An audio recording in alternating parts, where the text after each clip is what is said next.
Bonjour, bonjour les élèves de la deuxième année baccalauréat, option sciences physiques. Donc aujourd'hui, on s'intéresse d'avoir le chapitre 1, cours ou les ondes, titulaire ondes mécaniques progressives. Ce chapitre s'intéresse pour l'option sciences physiques.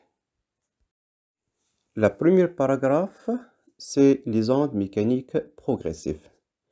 Je propose dans ce diapo 3 activités différentes. Première activité, on parle de la corde filmée à 3 instants différents. Le premier instant montre que la corde est tendue entre la source et un autre point Q. À l'instant intermédiaire, on a fait une perturbation vers le haut et puis ça propague vers le point Q. Deuxième activité, on parle de ressort. Même chose, on a fait une perturbation. Un ensemble des spins sont compressés. Donc à l'instant, ce propagation atteint l'état final. La troisième activité, on parle de l'eau. Si on rajoute un caillou, donc on voit qu'il existe une perturbation se propage dans toutes les directions. Donc la question qu'on peut poser, c'est dans tous les cas, est-ce que on parle d'un déplacement de la matière ou un déplacement de l'énergie? Ça, c'est la question de 3 activités qu'on propose. Après 3 activités différentes, donc je passe directement de faire un bilan, c'est-à-dire la définition. Donc tous les cas, on constate qu'il existe un déplacement d'énergie sans déplacement de la matière. Donc dans ce cas, dans les 3 cas, on parle d'une onde mécanique progressive. C'est le phénomène de propagation d'une perturbation dans un milieu matériel élastique sans transport de matière, mais avec transport de l'énergie. Donc j'ajoute 3 exemples différents. On parle des vagues, on parle d'un haut-parleur qui crée une onde, et la dernière, on parle d'une onde créée par des sismos. Alors, après la définition d'une onde mécanique, on passe directement à des types des ondes. Donc, on distingue 2 types des ondes transversale et une onde longitudinale. Je commence par la première classement. On parle d'une onde transversale. Par définition, une onde dite transversale, c'est la direction de la déformation ou la perturbation et la direction de propagation de l'onde sont perpendiculaires. Dans ce cas, on distingue 2 types. Le premier type, ou le premier exemple, on parle de propagation d'une onde le long d'une corde. Ça se voit que la direction de déformation vers le haut et la direction verticale, et le sens où la direction de propagation c'est horizontal. Donc les deux sens sont perpendiculaires. Deuxième exemple, on parle de propagation de l'eau à la surface. Donc c'est la même chose. Le sens ou la direction de propagation est perpendiculaire au sens de déformation. Deuxième type, on parle d'une onde longitudinale. Donc aussi, par définition, c'est la direction de propagation est perpendiculaire à la direction de déformation. Donc dans ce cas aussi, on distingue 2 exemples différents. On parle des déplacements d'une perturbation dans un ressort. Toujours la direction de déformation est perpendiculaire à la direction de déformation. Et aussi un autre exemple, si je parle de son, toujours on garde le sens ou la direction de propagation parallèle au sens de déformation. Pour montrer qu'une onde sonore, c'est une onde mécanique, on commence de faire une petite activité pour savoir que le son, ne propague pas dans le vide. Donc une expérience faite très simple. Donc on allume le téléphone, puis on le vide la cloche de l'air avec la pompe. Juste après, le son ne se, donc le son ne se propague pas dans le vide, mais il nécessite un milieu matériel pour propager. Donc finalement, on constate que le son est une onde mécanique progressive. Sa propagation nécessite la présence d'un milieu matériel comme gaz, liquide ou solide. On distingue aussi les domaines d'ondes sonores. Donc on distingue trois types. La première type, on parle des ondes infrasons ayant une valeur strictement inférieure à 20 Hz, comme le son des éléphants. On parle aussi du son audible, qui est compris entre 20 Hz et 20 kHz, comme les exemples, le son d'un chien, homme, chauve-souris. Et la dernière, on parle des ultrasons. Ce sont des valeurs supérieures à 20 kHz. Donc, après les définitions, je passe directement à des relations mathématiques. Donc, c'est la côté mathématique. On parle de la célérité de propagation d'une onde mécanique. Par définition, on peut exprimer la vitesse par la distance sur delta t. Sachant que v, c'est la célérité ou la vitesse, mètres seconde moins 1. D, c'est la distance en mètres. Delta t, c'est la variation en temps. Une remarque très importante, on dit que la célérité est une propriété du milieu de propagation non de l'onde. Donc la vitesse, il dépend du milieu. Pour exprimer bien cette remarque, la remarque précédente, c'est-à-dire la vitesse dépend du milieu, donc on parle de facteurs influençant sur la vitesse de propagation. Parmi les facteurs, on parle de la densité du milieu. C'est-à-dire, si je change le milieu, la densité se change, ou si la célérité, ça change. Par exemple, l'air, sa densité est égale à 1, donc bien sûr, la vitesse atteint une valeur de 340 mètres par seconde. Deuxième milieu, l'eau, sa densité 1,29, la vitesse augmente, car la densité augmente, atteint une valeur de 150 mètres par seconde. Si je change aussi le milieu et je travaille avec la scie, donc sa densité augmente à une valeur 7,80 et aussi la vitesse augmente à une valeur de 5940. Donc je peux conclure que si la densité augmente, la vitesse aussi augmente. Deuxième facteur, on parle de la température. Si j'augmente la température, la vitesse aussi augmente.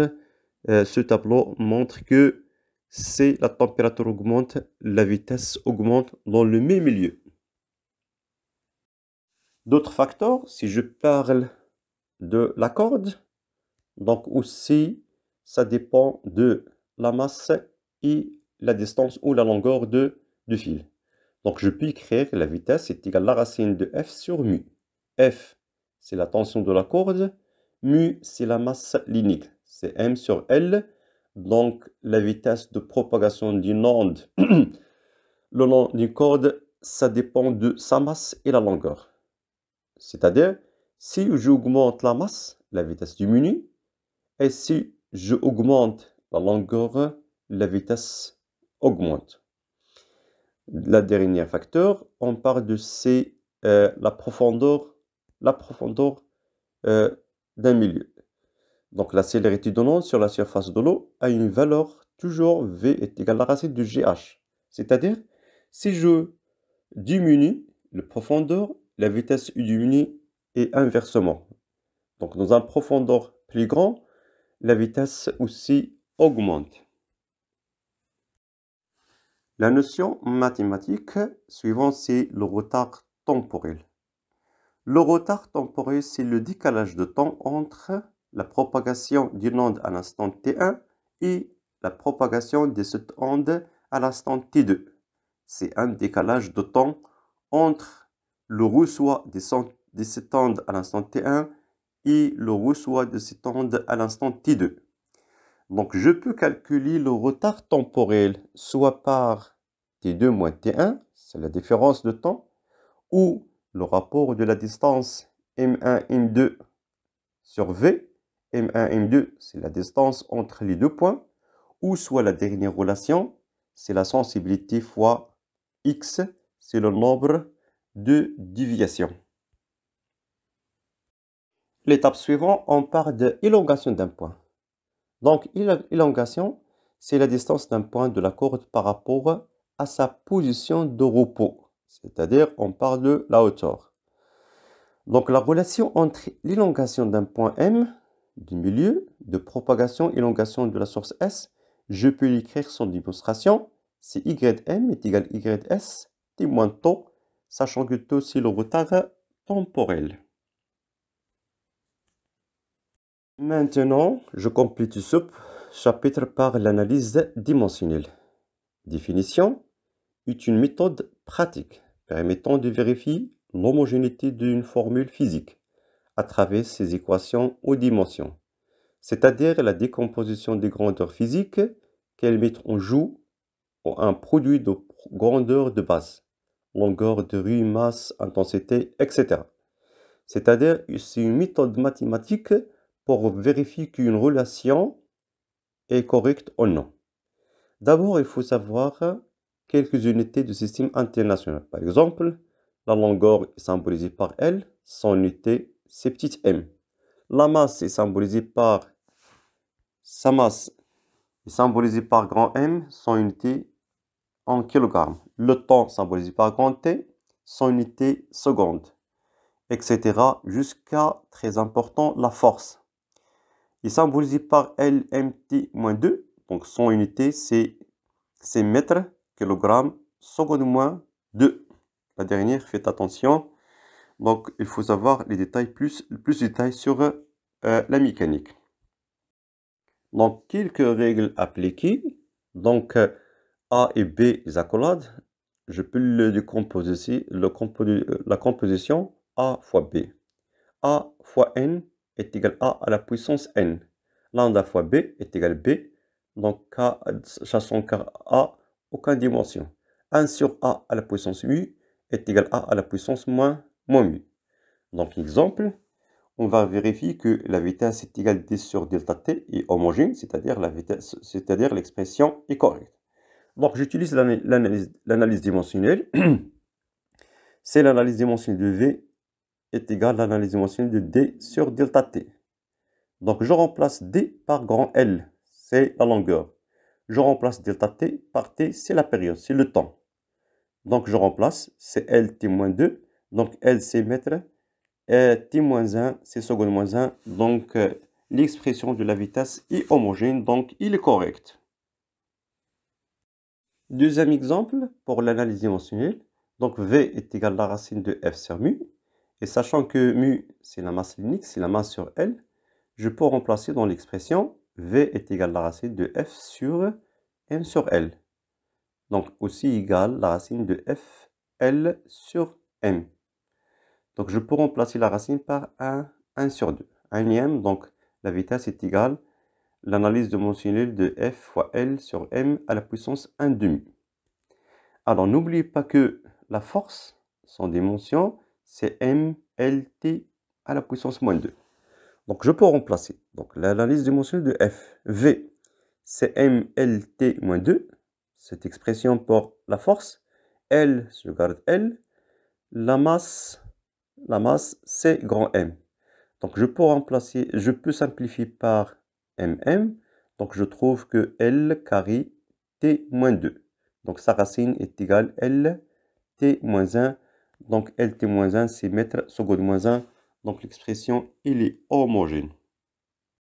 La dernière étape, je propose un montage expérimental pour mesurer la célérité.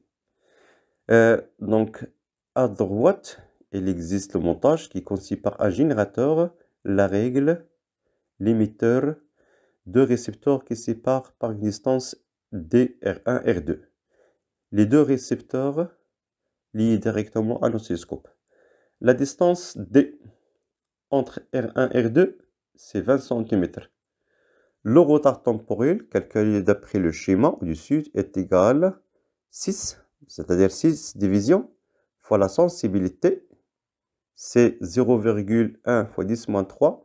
Donc je trouve que le retard temporel est égal à 6, 10 moins 4. La célérité, c'est mètres par seconde. Donc pour calculer la célérité, c'est la distance sur tau, la distance sur delta t. Donc je remplace, je trouve une valeur de 333 mètres secondes moins 1.